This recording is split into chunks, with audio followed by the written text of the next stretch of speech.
And welcome back here at Grand Prix Birmingham round 3. We see another Belgian, Alexander Dara, playing against Przemek Knoczynski. They are not making it easy on me here. Both of these players 2-0, Alexander after his 2 buys, and it seems like we're gonna have a blue-white control up against mono-white. Yeah, Death in Texas, I guess. Let's call it Death in Texas.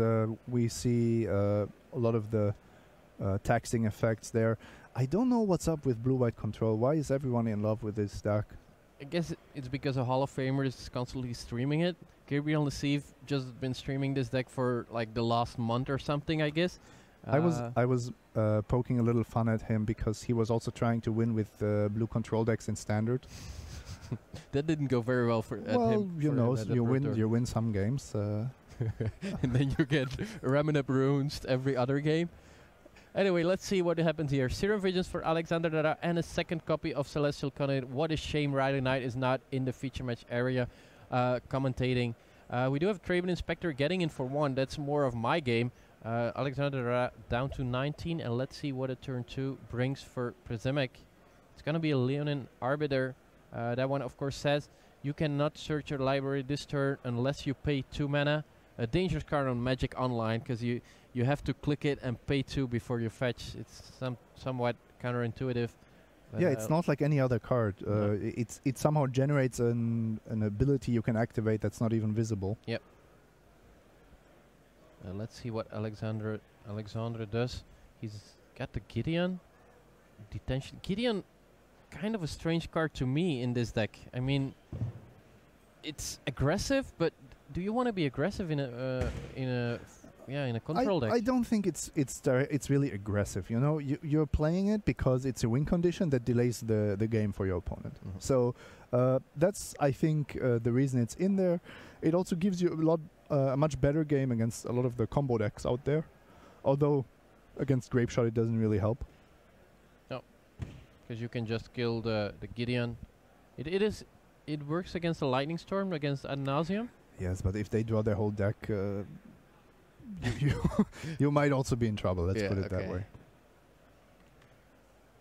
Now Traven Inspector getting in for 1. Of course, Leonin Arbiter not able to get in there. Well, it is, but it's not going to deal damage. And now we're going to see a Blade Splicer for Przemek, making a 3/3 Golem. Now 4 creatures on the board and still that clue token as well. Let's not forget about that one. Gideon has a really nice synergy with Supreme Verdict. Yep. That would be, I think, the card that Alexander needs here. Because you want your opponent to overcommit, because you're essentially fogging 1 creature a turn. So your opponent will start playing more creatures, and then you just swipe it all and you still have the Planeswalker. That's a good point. I think the overall strategy or the overall concept of this blue-white control deck is actually quite nice. I'm just not sure if the power level is there. It seems like you're playing tapped lands, you're playing 2 colors, you're not delving, you're not, you know what I mean? It's somehow, it seems very fair to me. It feels too much standard. Yeah, like turn 3 Planeswalker, turn 4 Planeswalker, that's more like the standard power level, I would say. But now we're going to see Jace, Architect of Thought, -1, -0 to every attacking creature on the next turn. So Blade Splicer and Traven Inspector nullified by that. Leonin Arbiter still getting in for 1. And the Golem, once again, getting, targeted by the Gideon. So not much damage for Przemek despite having so many permanents here. And this is a nice start for Alexander, for your countryman, because now you have exactly this position where you can attack for 1 every turn, or you have to deploy more threats, which makes a mass removal just absolutely crushing. And there's even Cryptic Command to buy another turn, all the while these Planeswalkers sticking up. And it's very hard for a deck like Dead in Texas to deal with Jace, Architect of Thought. That's actually a very good card in this matchup. Przemek hasn't really done a lot of taxing. The Leonin Arbiter didn't have any effect on the game. No fetch lands, no ghost quarters, no path to exiles. Of course, the control deck didn't play a creature. So this is, I think, the main problem of the draw. He does have now the Tectonic Edge, could destroy one of the colonnades, or could just play 2 more creatures. But as we say, these creatures not that big with the Jace. Leonin Arbiter as a 1-2. Which Planeswalker am I attacking? Prisemic gives it a little bit of time to think about it. He's gonna attack the Jace. Jace is gonna go down to 4 loyalty. But Gideon's still there, holding hands with Jace. Yeah, he's gonna Tectonic Edge the Celestial Conduit. Of course, that only works if Alexandre has 4 lands, which he does. Away it goes, and now Serra Avenger for Prisemic. 3/3 flyer, which you can only play after turn 4, right? Yes, turn 4 or later. Or if you have an Ether Vial. Yep. But this is a really nice card. I also agree that against these 2 Planeswalkers, you have to commit more to the board. There was just no way of playing this game out slowly. And even if you try to play around Supreme Verdict, you have no guarantee that your follow-up is actually going to be relevant. I like this. This Tectonic Edge play reminded me of the times where Callblade was really popular in Standard, and you would sometimes double Tectonic Edge your opponent when they had exactly 4 lands. That was. And there we have the Supreme Verdict we've been talking about. Let's see. He's gonna split Supreme Verdict against the 2 other cards, but Alexandre, as we know, does not have the 4th land, so might seem an easy choice for you guys, but it's definitely not. Negate, Manale, Cryptic Command, Detention Sphere, and I believe Snapcaster Mage in hand for Alexandre. He takes the land and the Snapcaster Mage. I think he was even lacking the second white source. Yeah, he needed that basic planes. But Prisemic didn't know. No, this was the planes from Snapcaster Mage. Yeah. And now Jace, because it had to -2, it's probably gonna die next. Oh, he's gonna save it with Cryptic Command, and then next turn up it again. Yes, and it didn't really have to minus in this position. It was just Alexandre was really trying to get some value here. Well, if he didn't have the Cryptic Command, not minusing loses him a lot of value, because he would probably just lose all of his Planeswalkers. But now he's just going to Cryptic Command. He really needed that land. That's why. That's the reason for the minus. Yeah, and of course, Prisemic, he isn't psychic. He didn't know that. So the good split would have been land against Supreme Verdict and Snapcaster Mage, if you have all the information. Just say, okay, I think you have no lands. Yeah. Oh, look at that. That comes in handy. A second Supreme Verdict. Please play another guy. But Prisemic not biting the bullet. In situations like this, I'm not even sure if it's not just better to play the second. Because even if Alexandre plays Supreme Verdict and you're going to have that Leonin Arbiter afterwards, is it still going to do anything? No, that's what I meant. If you're basically, you're losing if there's a Supreme Verdict now in Darius's hand, so you should give yourself the best chances of winning if there is no Supreme Verdict. Maybe you draw another way to deal with a white source on the opponent's side. Who knows? Might have even been better to crack that Horizon Canopy and Clue before playing that land. Could have drawn another Tectonic Edge or a Ghost Quarter. And in this particular spot, it's not really close because of the Planeswalkers. You know that the verdict is just too powerful. In other scenarios, it's definitely correct to play around the mass removal. If you are, let's say, an affinity player and you already have a dominant board, you don't need to put all your Mem Knights out there because they can carry cranial plating after a Supreme Verdict.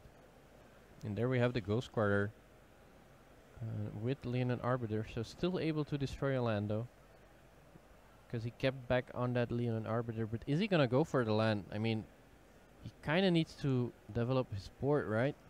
Can he take time off to play the Ghost Quarter and crack it? This seems like a pretty bad matchup for the Death and Texas deck, no? I mean, the Death and Texas deck can just get absurd draws, right? Where you start destroying a land every turn, and this is against control. I think can be absolutely huge. This game was the opposite. No land destruction, just mostly irrelevant creatures, and the control deck getting all the time in the world. Yep. If it starts like this, of course, it looks like a bad matchup. The problem I have with decks like Dead and Texas is that it does not have very powerful cyber options most of the time. Even though it's white in Modern? Against against like very affinity decks and graveyard-based decks, it does have. But against mid-range decks and against control decks, there's not that many good That's cyber true. cards. You're trying to really. That's why sometimes these style of decks are called hater decks. You're really trying to win certain matchups almost 100%, because who knows? I assume there are probably 3 Stony Silences in the sideboard. And now both Jace and Gideon once again hand in hand, tick up, walking around on the plane, getting some more loyalty. Happy to stare at that 0-2 if it attacks Draven Inspector and that Leonin Arbiter, which does not deal any damage. Things are looking good in this game for Alexander. He's still holding 5 cards. One of them negate, one of them mana leak, so still more than enough to go with. Yeah, Leonin Arbiter has been targeted by Gideon. Doesn't deal damage. Do you counter a Blaze Splicer with the mana leak if he plays it here? No. Never? Why? He's just going for Leonin Arbiter and probably gonna sacrifice his clue as well. Might have been better to sacrifice the clue before. Yes, you get some more information. He's playing around Sensor. And now Detention Sphere already at the top of Alexander's hand, ready to kill both of these Leonin Arbiters.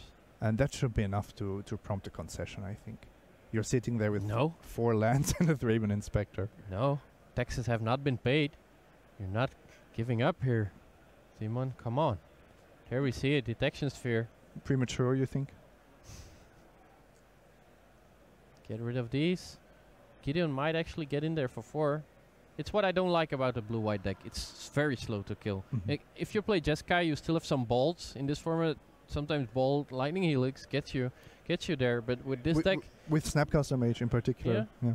With this deck, you have to rely on, I don't know, Elspeth to survive, or in this case, Gideon to deal enough. Or if you have 10 mana, you can finally start attacking with a Colonnade.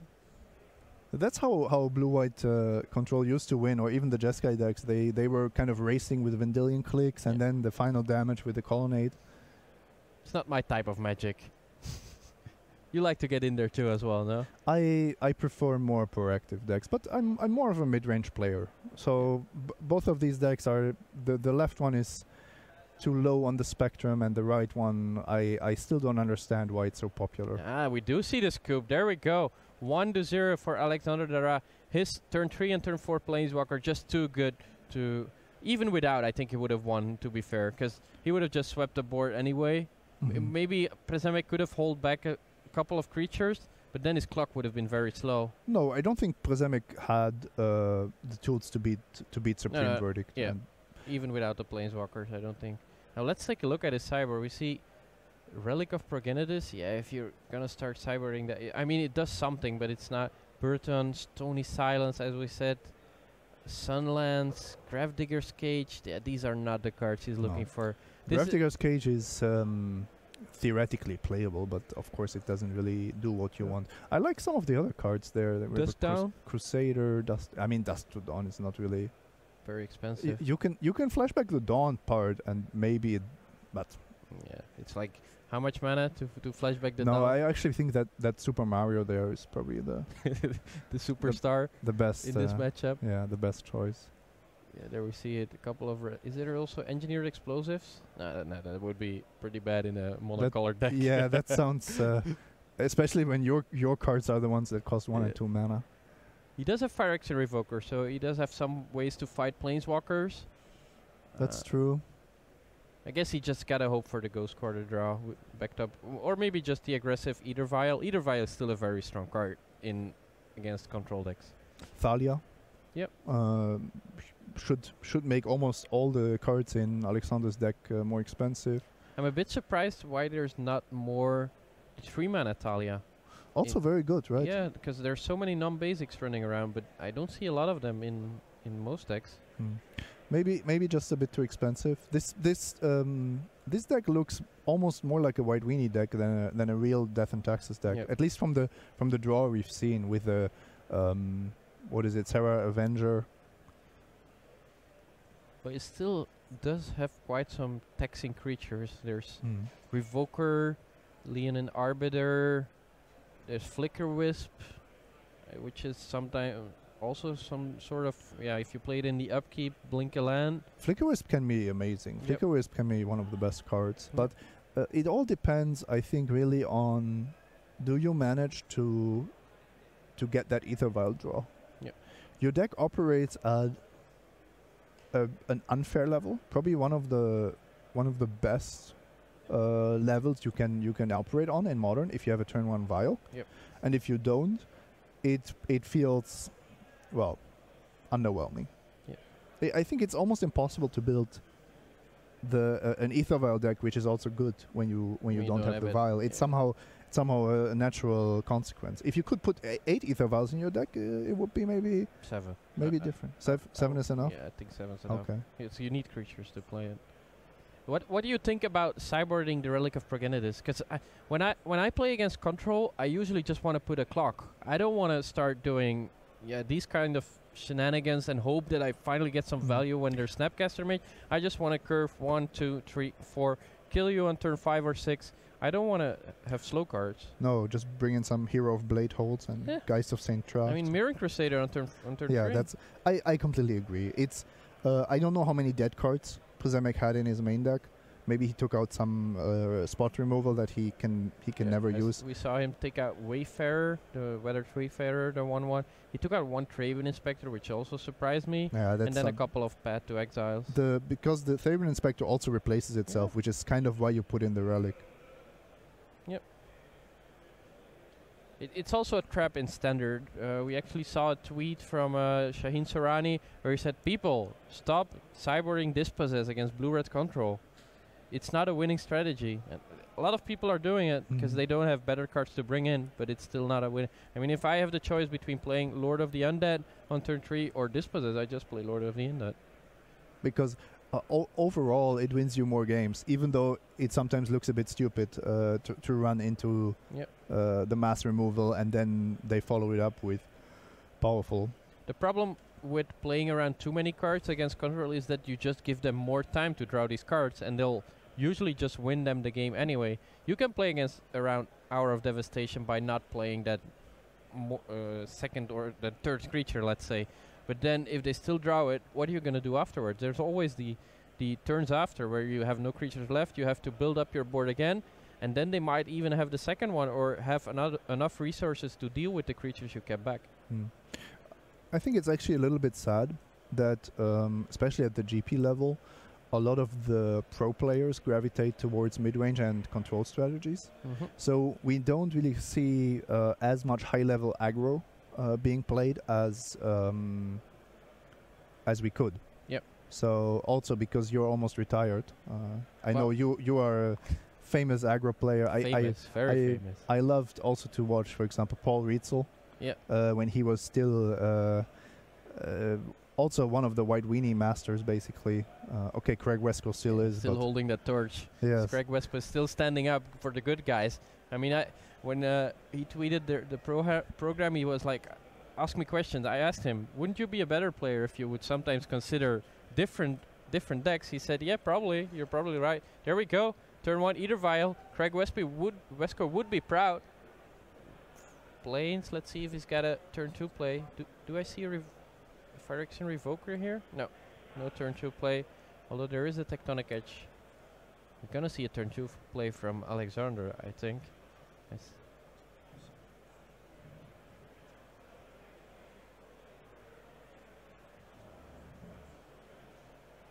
Fetch land for Alexander that have Flooded Strands. It's probably gonna grab him a basic land. If you got Celestial Colonnade, yeah, even a Plains will do it, right? Or maybe even an island. Yeah, there's no need to take damage here. Yeah. I mean, unless you cyborg it into Death Shadow, but I don't think that's what he did. Esper Death Shadow also. Yeah, it's actually, I saw it. Thomas Enevolson is playing it. Lingering Soul's a very good card in the mirror. And we're gonna see turn 2 Wall of Omens, drawing himself a card, the good old green Wall of Blossoms. 1 mana. Ah, he did have a turn 2 play. There we have it. Sack the Clue.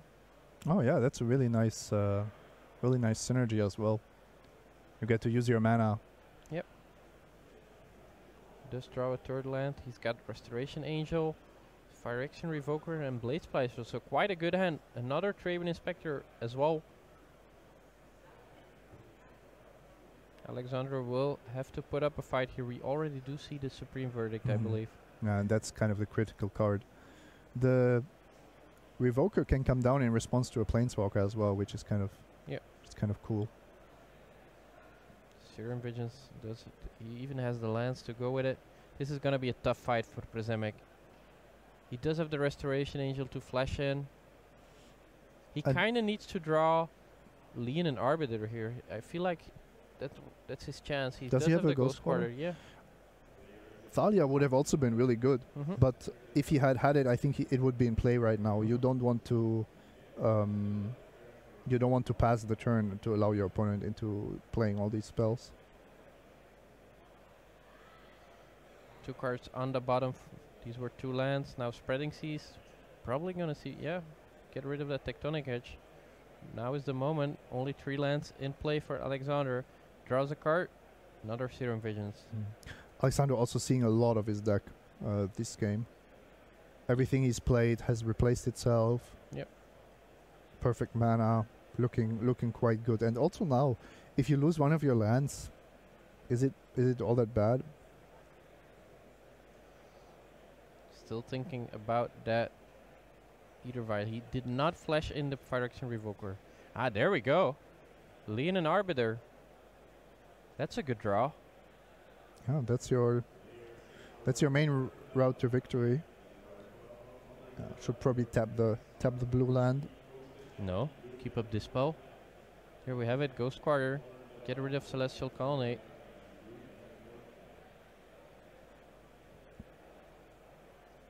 Yeah, actually, he does still have that Traven Inspector. Could have played it if he had tapped the island.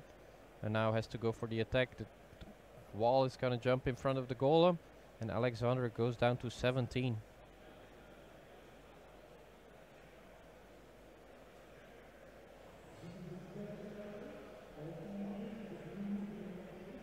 He's still thinking about that Ether Vial.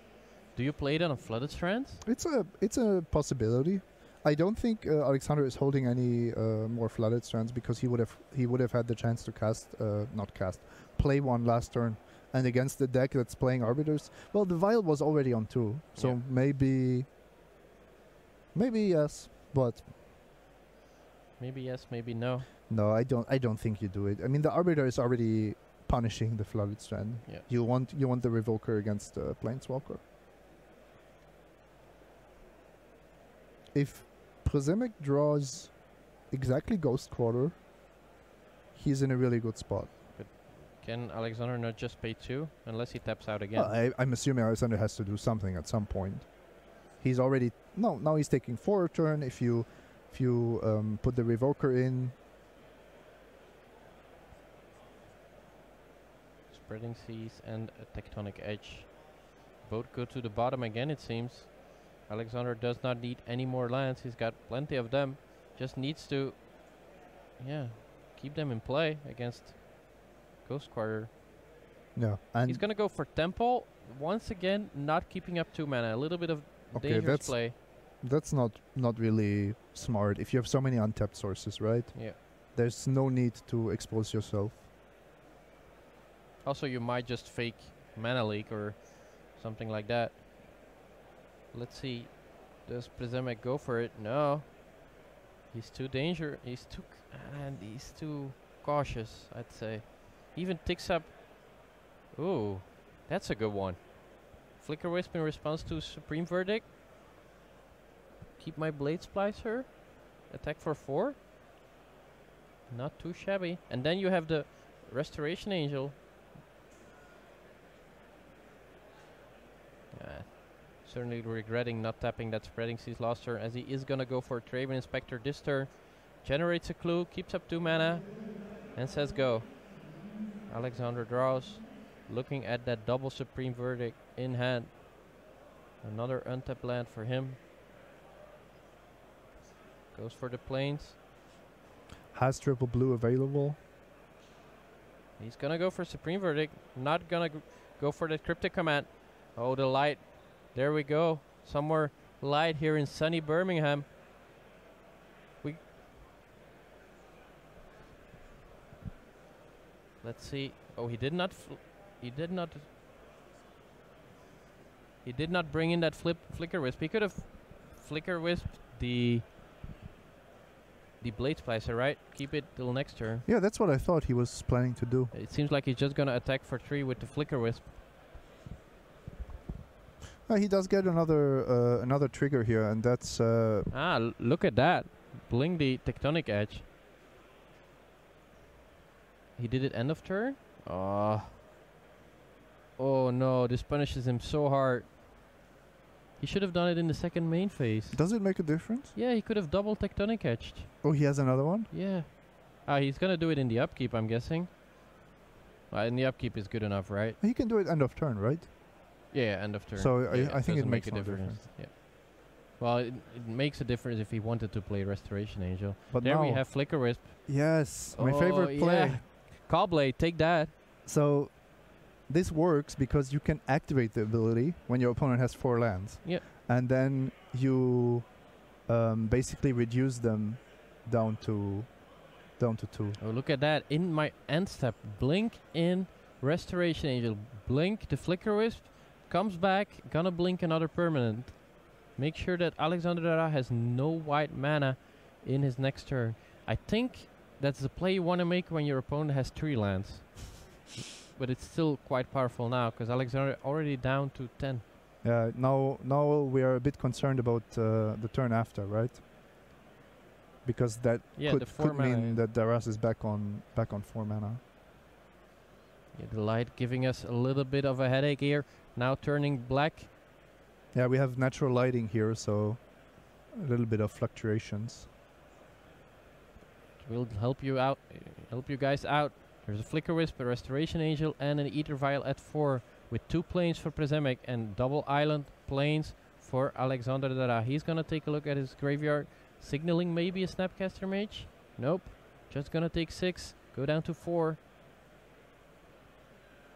Does Prezemic have another way to deal some damage here? The problem is with the Vial on 4, most of his options of instant speed interaction are gone. Unless he draws more angels. Okay, this is not really... Well, these cards are certainly white now. Yeah, we will get that fixed. Our cameraman is on it. Now Phyrexian Revoker for Prezemic. We will not right away... I'm guessing there's Flooded Strands being named here. Oh, another land. And there we have it. Prezemic shaking the head. Not what he wanted to see. A second Supreme Verdict. Getting rid of all the creatures once again. If you have two lethal flyers, I think I don't like casting another creature there. No, especially because the Phyrexian Revoker is not very impactful. Yes, it can also, like we discussed, can stop planeswalkers. Maybe a Crusader? No, Blade Splice, also a 4-power creature, so...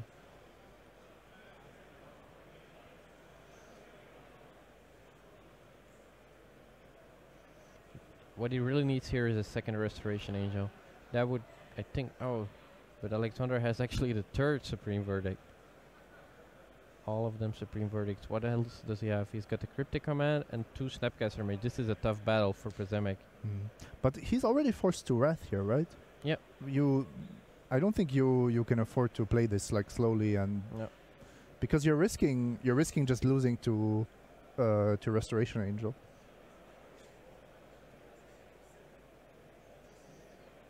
Prezemic draws, plays the 4th land, another Horizon Canopy. That's the second one. Does have 4 damage, so he's probably going to try and attack. Alexander says it's okay. Yeah, he's gonna bounce the Golem and draw a card. There we go. Bounce your Golem, draw a card. Not much Prezemic can do about that. He is gonna sacrifice the Horizon Canopy in response. Draws. Do I get something here? Cannot really see what he's holding. At least 1 card is a plane, so... Talking about the planes, that's what Alexander draws with the Cryptic Command. Does take 1, so he goes down to 3. Now in Lightning Bolt range. You never know. Planes, Ether Vial, not the 2 best cards, if you ask me. He had a good opener. Drew the Leon and Arbiter just in time, but these Supreme Verdicts seems, yeah, just too much. I mean, if you don't have cards like Gideon, maybe Gideon would be a good side. We see it in Legacy, right? The 4-mana Gideon. Also in Modern sometimes, yes. So might actually be a card you want to be bringing in this matchup. If you can resolve that one, that's a very tough battle for Alexander. The problem is that you're usually trying to sacrifice your lands, your Ghost Crawlers and your Tectonic Edges. So 4 mana is a lot that for a threat that you cannot violin. Yep. What is Alexander looking to do here? Look at that. He's gonna flash in the Snapcaster Mage, probably targeting the Cryptic Command just to block, and then leave the Cryptic Command with flashback in the graveyard.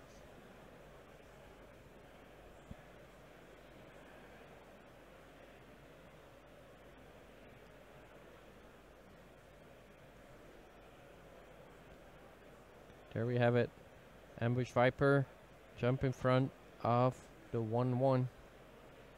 Nope, says Prismic. I'm gonna crack that Horizon Canopy first.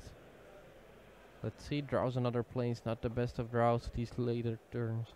He does have another Tectonic Edge, but that's not gonna do much as Alexander Dara is already... Oh, he's gonna rebuy? Wait, what does that accomplish?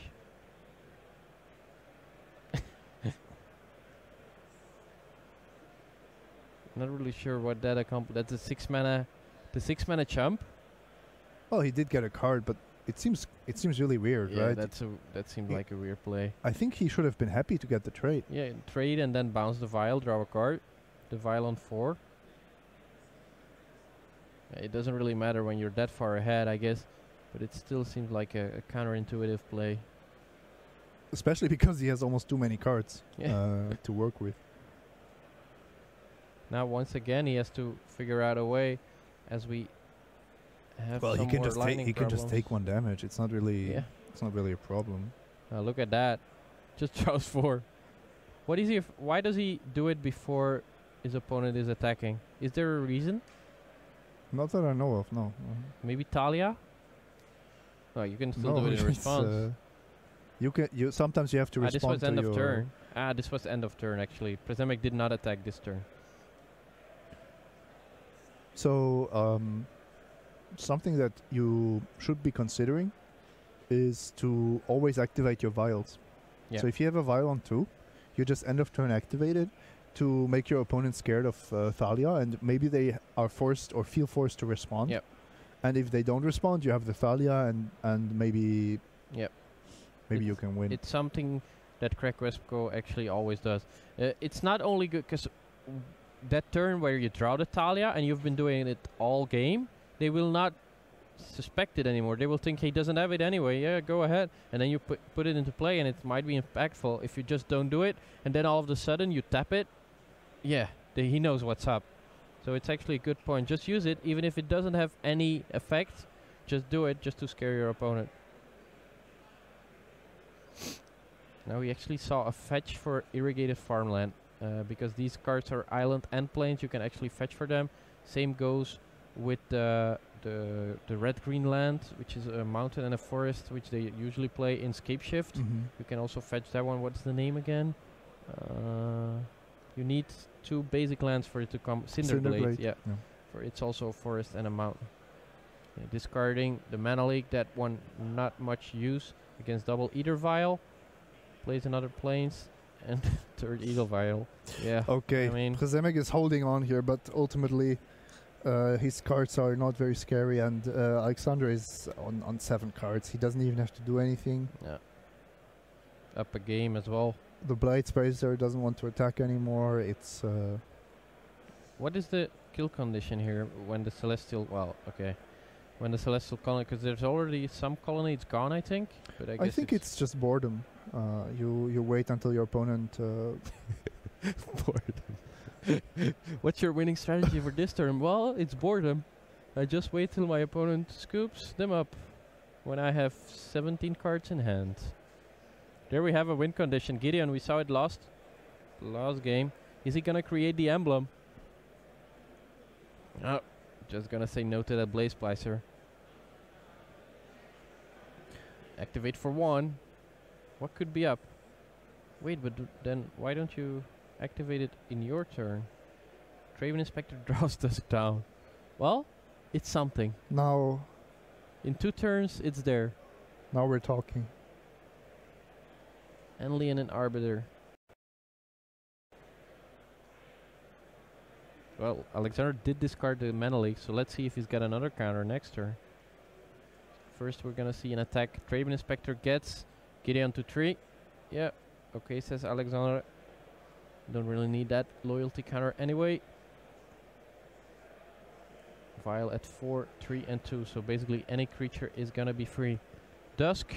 Is Alexander gonna read it? Yes. Yes. I was expecting that. In He this had- case, you better make sure that you know what's going on. Dusk usually, Alexander usually knows all cards because he plays a lot of Magic, but lately he's been going back to school, not been playing too much Standard. Card Dusk Down, you should know if you've played Standard before the last set, because it was actually played in one of the more popular decks, Oketra's Monument. But of course that one is going to resolve. It's the second part which you want to counter.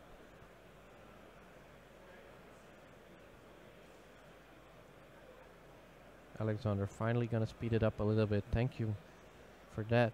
Draws a second Colonnade. Reads that Dusk Down again. Wait, why did I discard this Mana Leak? Oh wait, I still got double Snapcaster Mage Insurance.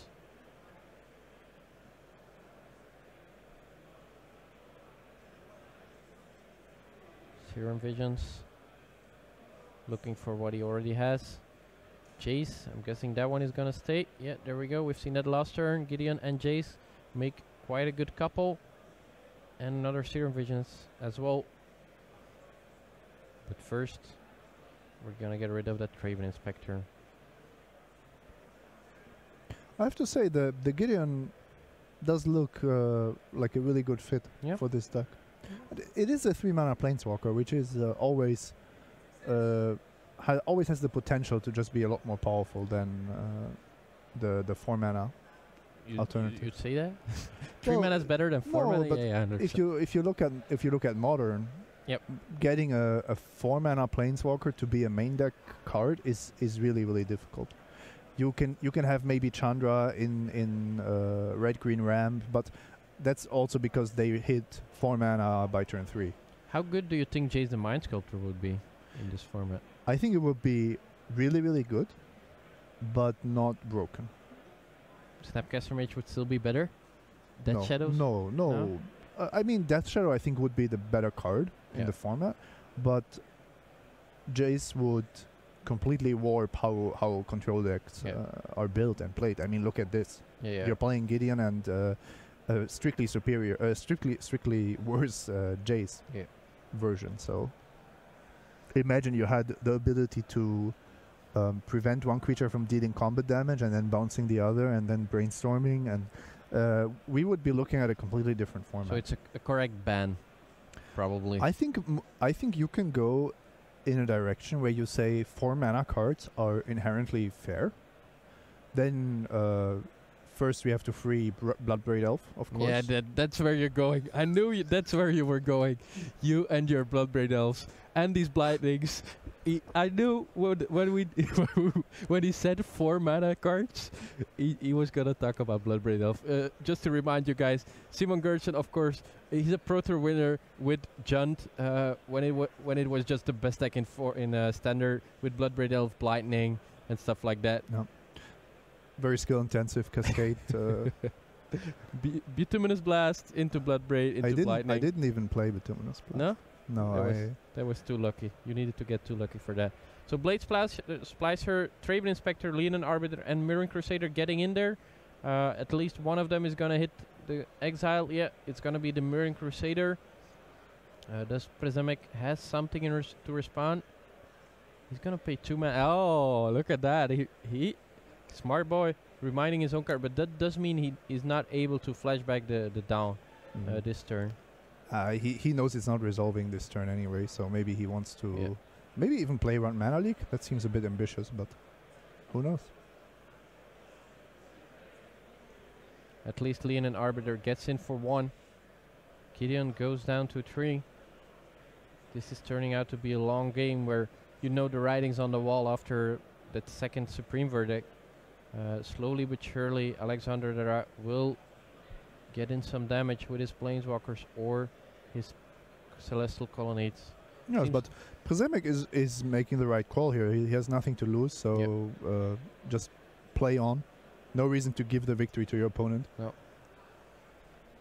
And Alexander Dara, he's been very cautious with tapping his mana, always using as much non-basic lands, just because the fear of Tectonic Edge, but he seems to slipped a little bit this turn.